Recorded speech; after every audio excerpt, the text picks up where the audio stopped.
All right, Alexander, let's talk about the situation in the Middle East. We're moving very quickly towards a big regional war. Mm. Netanyahu is pushing hard towards a conflict with Iran. Mm. The Biden White House is completely lost, Mm. and Iran is Hezbollah is also pushing hard against Israel, while Iran appears to be active in a lot of diplomacy. So what's the general situation of everything that's going on? A lot of escalation is my sense of things, but maybe there's a way out of this. I don't know. What are I your don't think thoughts? there is a. I don't think there is a way out of this. I think the Iranians understand that very well. We'll discuss what they're saying to everybody in a moment. But when you look at what they're doing, and they are being extremely diplomatically active, their foreign minister Abbas Araghchi is flying to all kinds of places, and Pezeshkian, the president, is talking to all sorts of people. But what they're basically doing, I mean, to me, it looks as if they're trying to sort out work with their allies. In other words, they're trying to build up their alliances and to make sure that their alliances are working, and at the same time to try to persuade the Arab states to stay out of the battle that I think they know is coming. I think the Iranians, for a while, remained, were hoping that this storm would pass, but it's clearly not going to pass.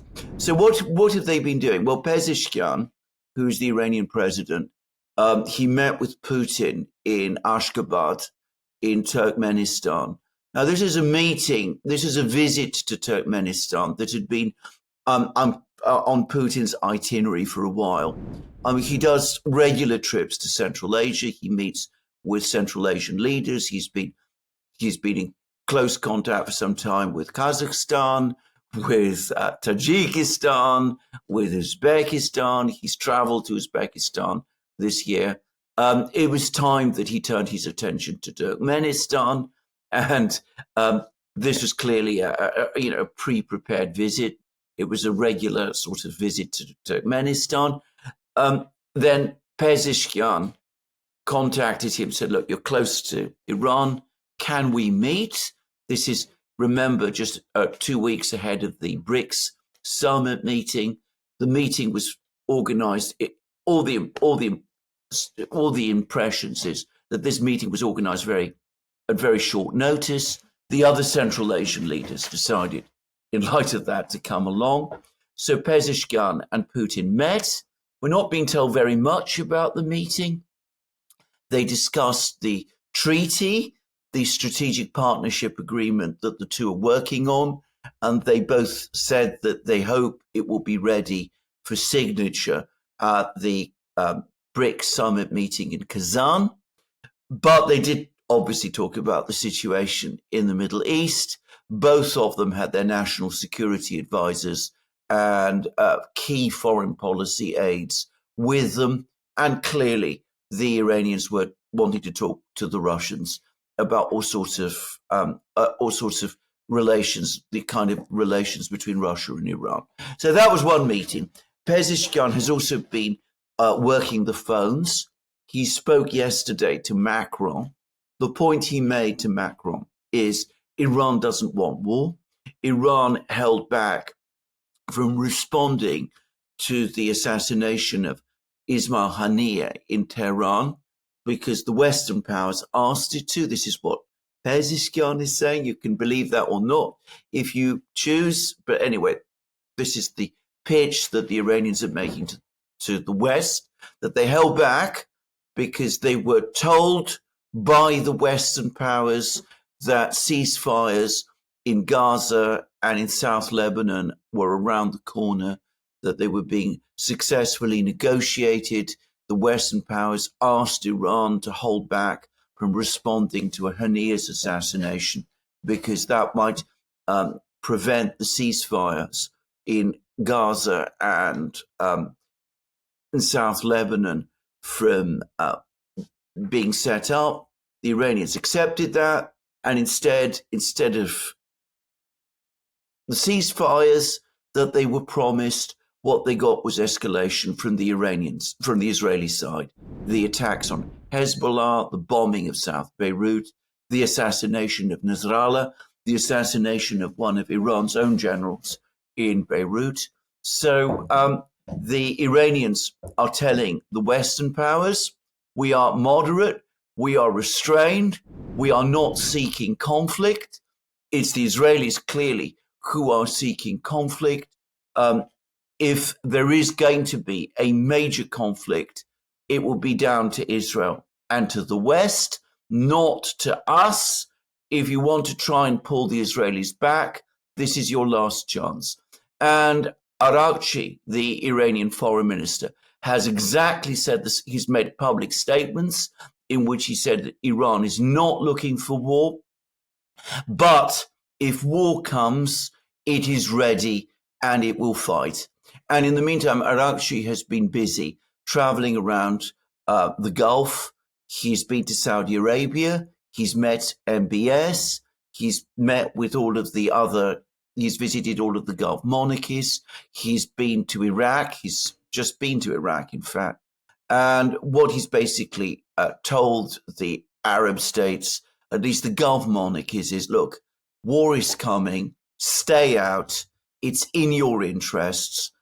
We don't intend to attack you. We value our relationships, our re-established relationships with you. We want you to remain neutral. If you join with the Israelis, if you facilitate an Israeli-American attack on us, we will be obliged to take action against you, which we do not want to do.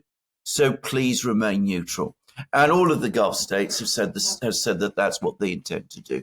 And apparently they are busy phoning up Washington. This is what the Financial Times is saying. And they're busy phoning up Washington and telling the Americans, we don't want a war in the Middle East. Try and restrain the Israelis. Try and stop the war. But if war comes, we will not provide the assistance to Israel that perhaps you and the Israelis might have expected. We don't want to get into a tangle with the Iranians, and we absolutely do not want, in retaliation to any attacks upon us, attacks on our oil and gas installations in the Gulf. So this is what the Iranians have been doing, and it's been effective diplomacy.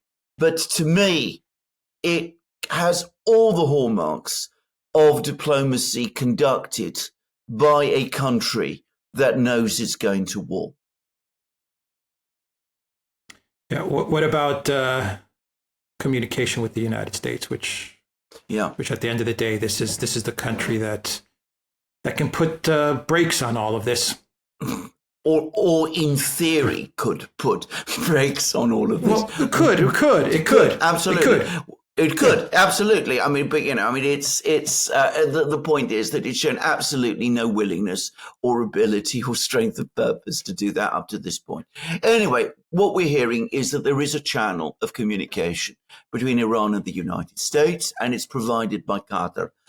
So Qatar has long-standing relations with Iran, and of course, it's a regional ally of the United States. There's a major U.S. military base located in Qatar. So the Qataris are passing messages backwards and forwards between Tehran and Washington. The Iranians are telling the Americans exactly the same thing that they're telling everybody else. We don't want a war, but we're ready for one if it comes. If you can restrain the Israelis and prevent another attack upon us, we are not looking for trouble.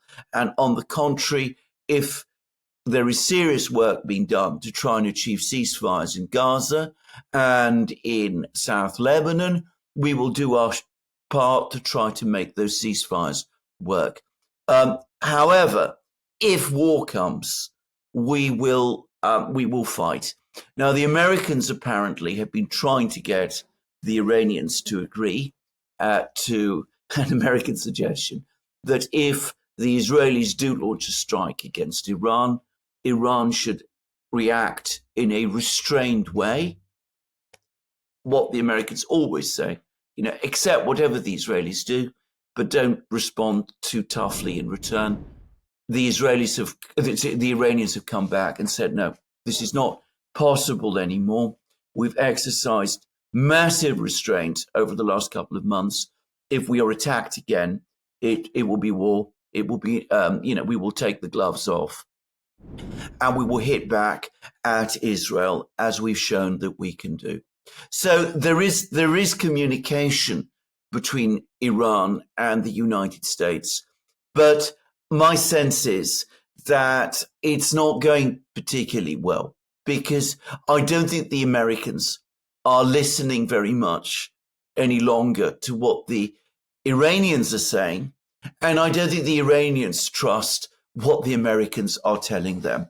To repeat again, all of these contacts that the Iranians are doing with the Gulf states, with regional allies like Iraq, with the Russians, they all suggest to me a country that has accepted that war is coming. And if you look at the American moves, I think the same.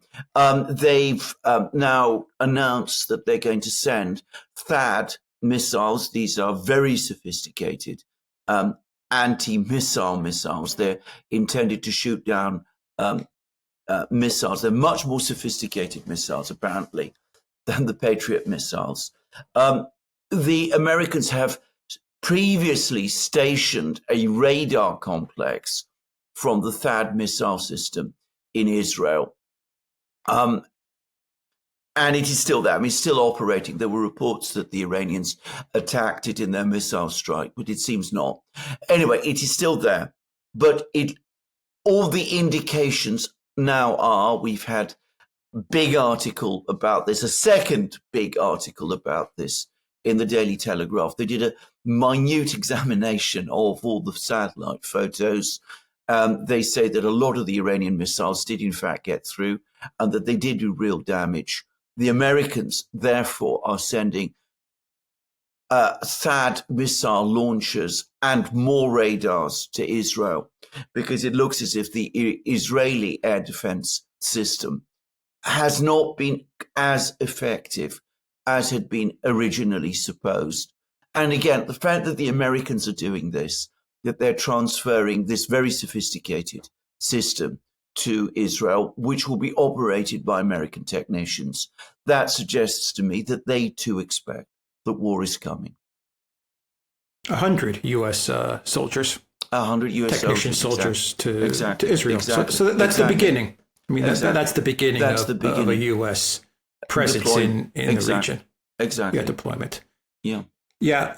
In Qatar, which has communications with Iran, Qatar, which has communications with the United States and can act as a mediator, but also is the main the main country that is communicating with Hamas, not Iran. Yeah. No. Qatar.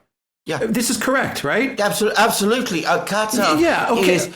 Qatar is the country that funds Hamas, not Iran. Yeah. This is a Correct. point people find very difficult to understand, but it's true. It may be a US ally, but it is the main sponsor across the Middle East of the Muslim Brotherhood, of which Hamas is effectively a subset. And Erdogan has connections to the Muslim Brotherhood, right? Correct. Absolutely. Erdogan ideologically is very close to the Muslim Brotherhood. The Qataris, as it happens, are not. They are closer in beliefs to in their ideas to the Saudis than what we would call Wahhabis. Right. But for geopolitical, for all kinds of Middle East reasons, they have acted as the primary sponsors and paymasters of the Muslim Brotherhoods. Syria, in Egypt, with Hamas and elsewhere. So why is Israel going to war with Iran? Well, this reminds me, I mean, this is not, I don't want to compare this to Project Ukraine. It's very, very different. But both wars were absolutely preventable. Completely. And this war with Iran, I'm not saying with Hamas, I'm not even saying with Hezbollah. Israel, the United States going to war with Iran is completely preventable. Yeah. I mean, I'm still, some days I wake up and I read the news and I think, why is the U.S. and Israel, why are they going to war with Iran? How did we get here? Why war with Iran?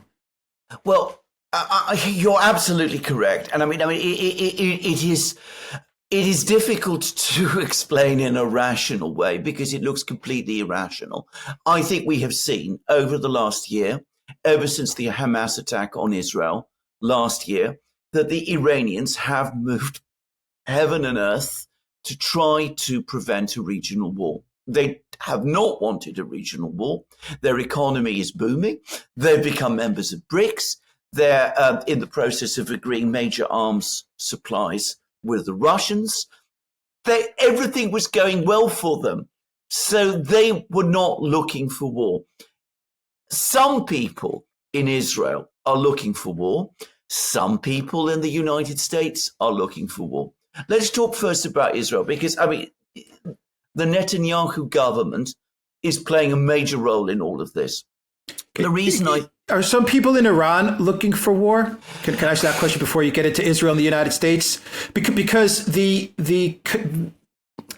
some analysts in the mainstream media have tried to draw a connection between Hamas and Iran.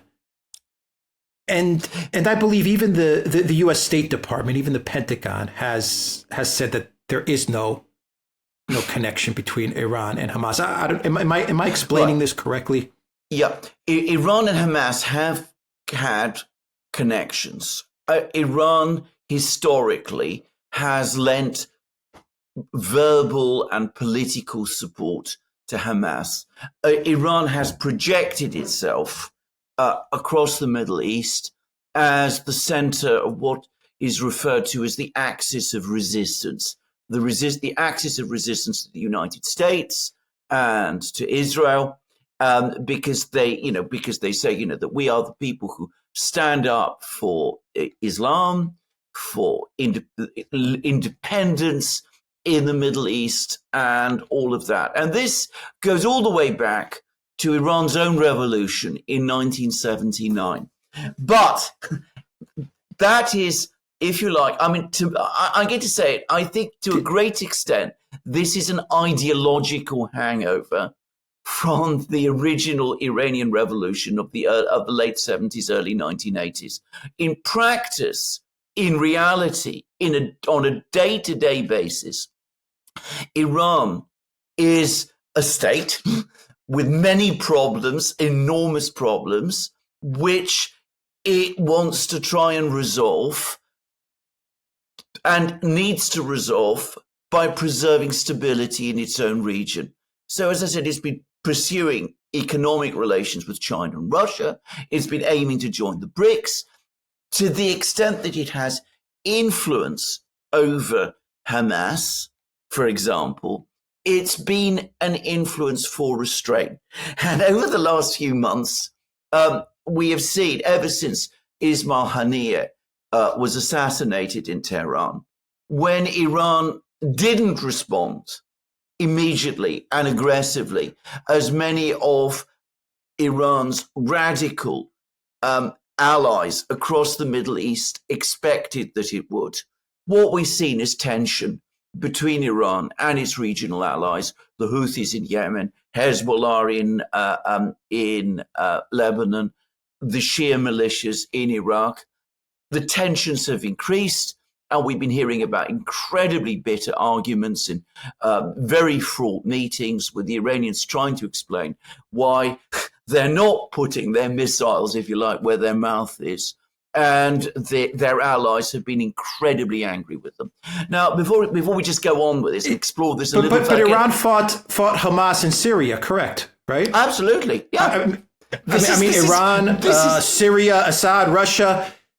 They were supporting Assad in Syria, while Hamas, Turkey, Saudi Arabia, Israel, the United States were trying to regime change Assad. I mean, is this? This is completely true. This is completely true. So Assad is a regional ally of Iran. The original insurrection against Assad back in 2011 was led by the Muslim Brotherhood. Hamas is connected to the Muslim Brotherhood. So what you had was Hezbollah, Iran, the Shia militias in Iraq, all supporting Assad, with Hamas sending people to fight him. So I mean, there was this is what happened, and of course, to complicate matters even further, the Saudis and the Qataris fought for influence with the various opposition groups in Syria.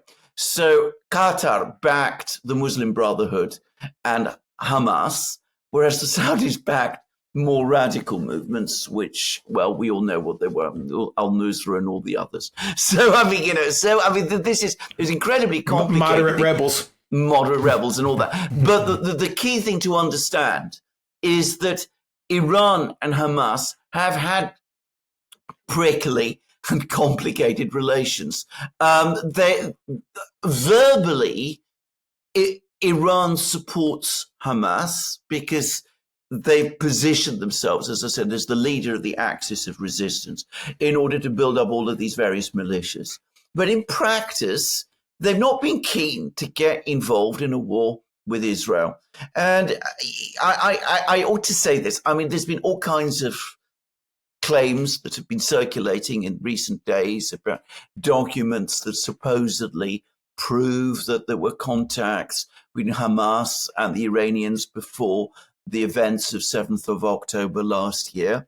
First of all, the provenance of these documents is problematic, and we need to be very, very careful because we have seen in previous Middle East wars all kinds of evidence appear, which doesn't look to be evidence at all.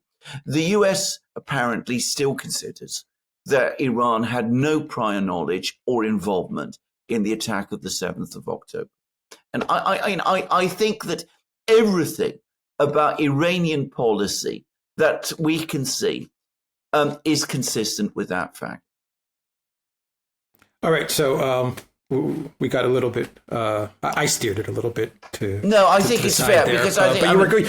But I just wanted to add some context. You were going to talk about. I asked you the question whether there are people in Israel and the U.S. who, or you were going to talk about the forces in Israel and the U.S. that are looking for war. Why are we heading towards a war between Iran and Israel?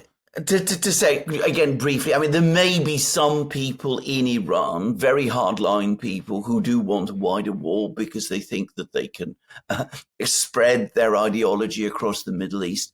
I don't think that they are anywhere close to being the key decision makers. I mean, just to say, Khamenei, who is the supreme leader, and certainly Pezeshkian, who is now the president, don't come across to me as those sort of people at all. Khamenei is a very wily, sophisticated, conservative figure. His primary concern, I think, is maintaining internal stability within Iran itself, which has not always been, that stable. And Pezeshkian, he's got a completely different perspective. He wants to carry out all kinds of social and economic reforms in Iran. He's talked about improving relations with the West. He certainly would not be up for a regional war. So anyway, that's Iran. Now, Israel.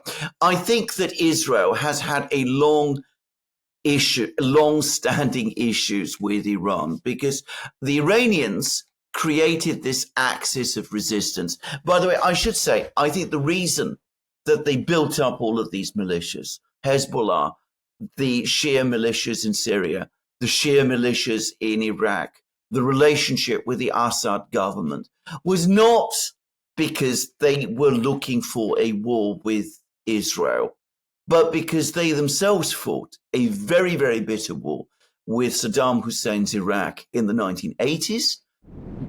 Saddam Hussein was covertly, not that covertly, backed in that war by the conservative Sunni Gulf states. So Iran, ever since, has wanted to create a stable network of regional alliances to protect it from a similar attack again. So that's, I think, the true reason why the Iranians have created this system of alliances. Anyway, the Israelis have looked at this. They've looked at the fact that Iran is this powerful country. It calls itself the leader of the axis of resistance. It's built up this relationship with Hezbollah in Lebanon.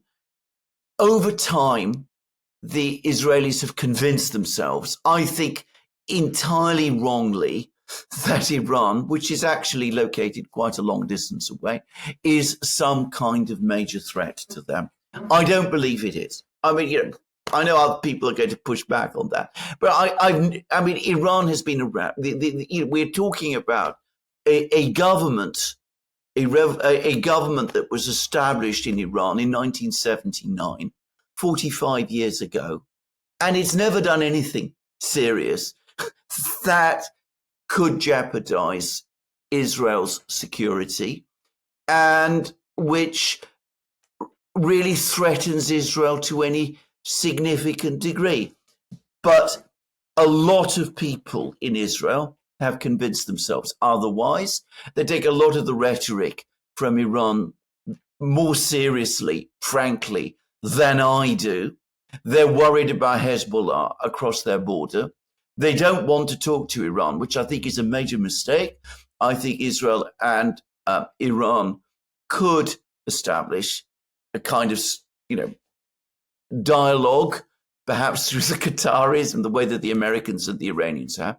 So the Israelis don't talk about Iran. And of course, they are obsessed with this idea that Iran is trying to acquire nuclear weapons capability, even though, again, the US intelligence has been saying for decades that there is no evidence of this, that there is no sign that Iran has restarted a nuclear weapons program that it briefly had while Saddam Hussein, Iran's big enemy, was in power.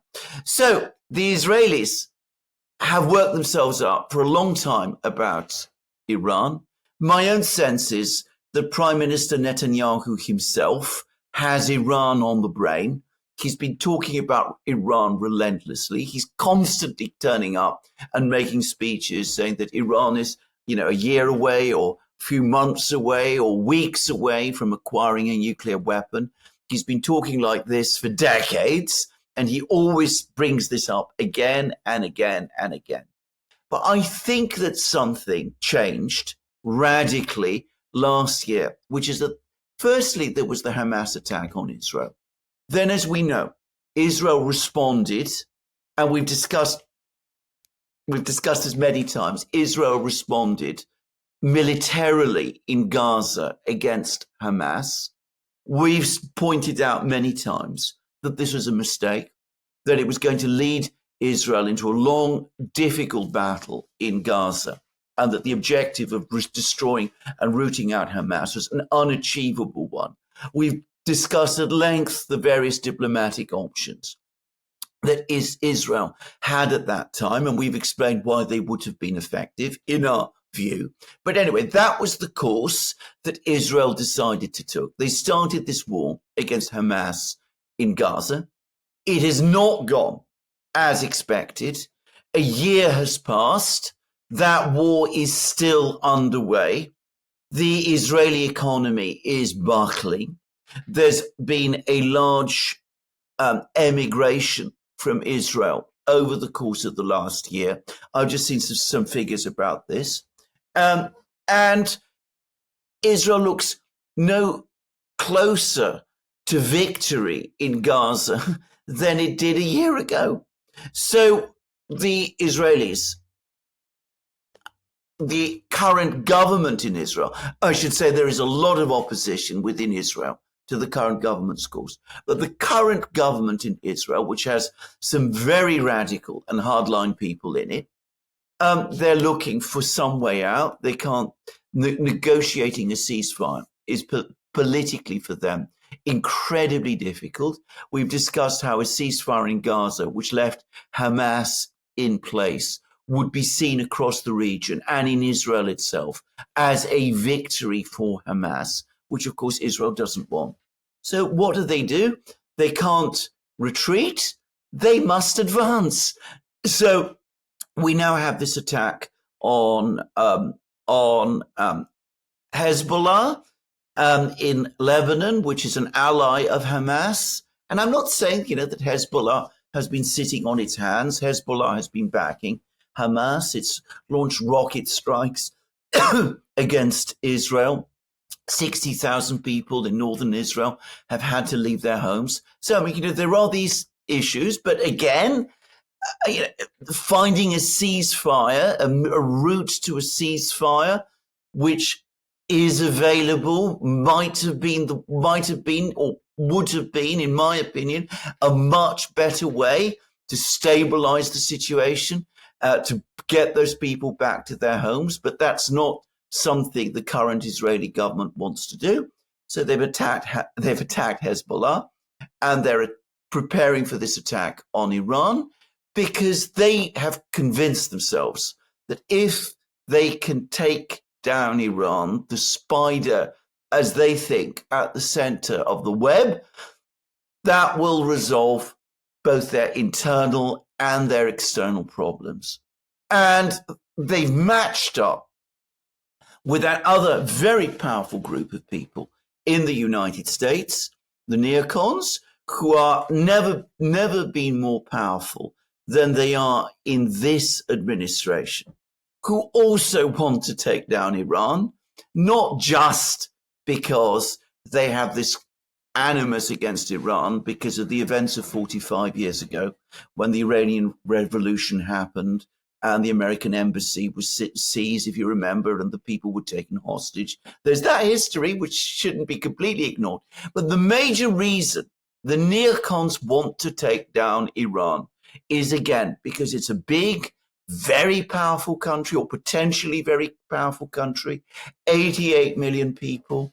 It is resolutely independent of the United States. It's following its own course and its own policies. It is integrating with the BRICS. It's allying itself with China and Russia. And they want to break Iran because they want to change not just the entire political geography of the Middle East, but that they want to smash this BRICS thing that is emerging, and they see Iran as the weak point.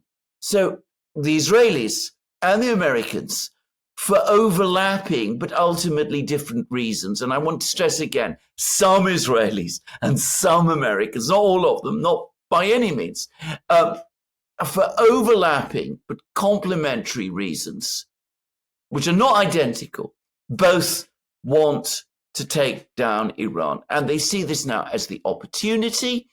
The administration in Washington has always had a very strong pro-neocon disposition, pro-war disposition. The government in Washington is weak. This is their chance. This is the opportunity, and they want to do it fast before Iran fully integrates into the BRICS, starts receiving military packages on a big scale from Russia, and becomes effectively undefeatable. Yeah, the neocons have never been closer to getting a war with Iran, and they've been trying for decades. Exactly. They're not going to let this opportunity for them pass by. Yeah. Exactly. And which is why, by the way, be particularly careful, as I said, of documents that seem to make the neocons case when they appear and when their provenance isn't clear, because I should say the neocons have a history of this kind of thing. Just saying. Yeah, there's a lot of Iraq WMD vibes. Absolutely. That I'm sensing from a lot of the stories about Iran in the collective West media. Yeah. Yeah. It's a very preventable war, but it's not going to be prevented, and it's such a confusing situation in the Middle East. It would be best if the collective West just stayed out, but they're not. They're not going to, no. Absolutely not. I mean, we've had the British Prime Minister saying, that Britain stands fully behind Israel in its confrontation with Iran.